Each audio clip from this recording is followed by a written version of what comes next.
and welcome to my very first YouTube video. I am so excited to get connected with you guys, and today I'm just going to start with some basic tips about how to do art at home. So come along. The first thing in being able to do art at home is finding your own space.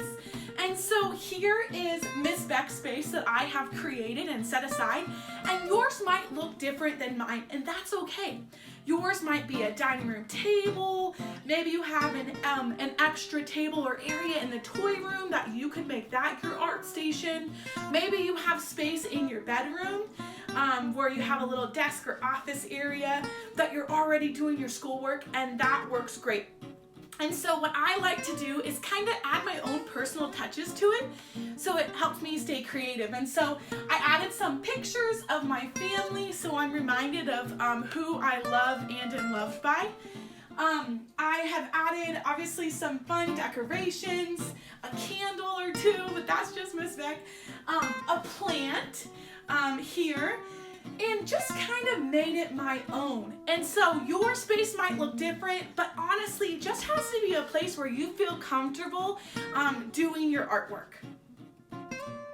So here are a few supplies that you may need as we're working through art projects, but always remember, if you don't have the specific supply, you can always just use something that's similar to it or that you think might work to do the project.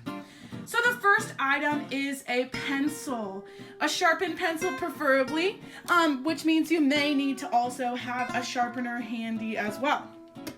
Secondly, are crayons. Now, these could be any brand, any color. We're gonna be creative here, friends, so don't feel like you have to go out and buy supplies, because that is not true. Next is markers. So again, any color, any brand. Maybe you have a favorite kind that you like at home, or a big tub of them. That is awesome. And colored pencils. Now Miss Beck has quite a few colored pencils here. So you probably don't need this many. I just got the really big pack. Now the next thing we're gonna need is pretty obvious. We're gonna need to find some paper.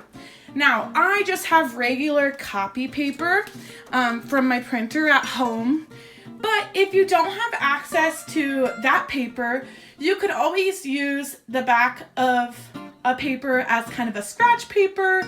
You could use a notepad, a notebook. You could even use newspaper, possibly, if there's some space left on it. So be creative with what type of paper you use. Speaking of newspaper, we might need some newspaper as we're creating our artwork, so always have some handy just in case. We may also need a plastic or paper plate. You know that we always use those in art as well. And we may need a glue stick. So Miss Beck has one handy. Again, any brand, any kind will work just fine.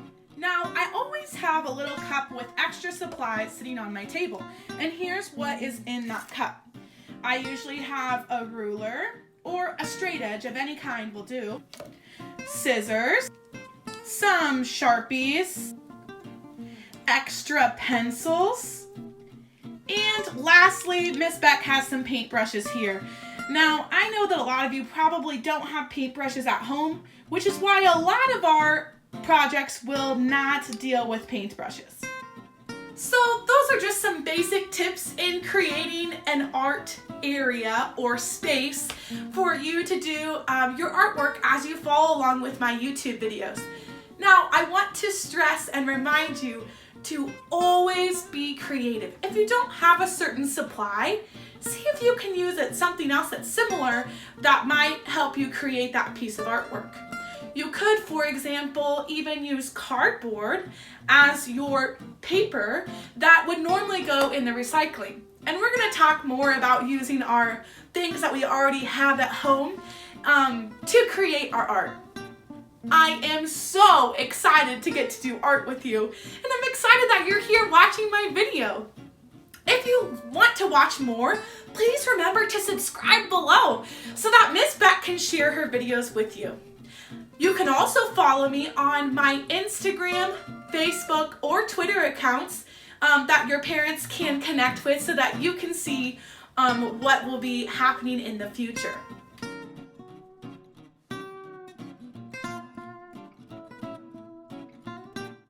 It's just me.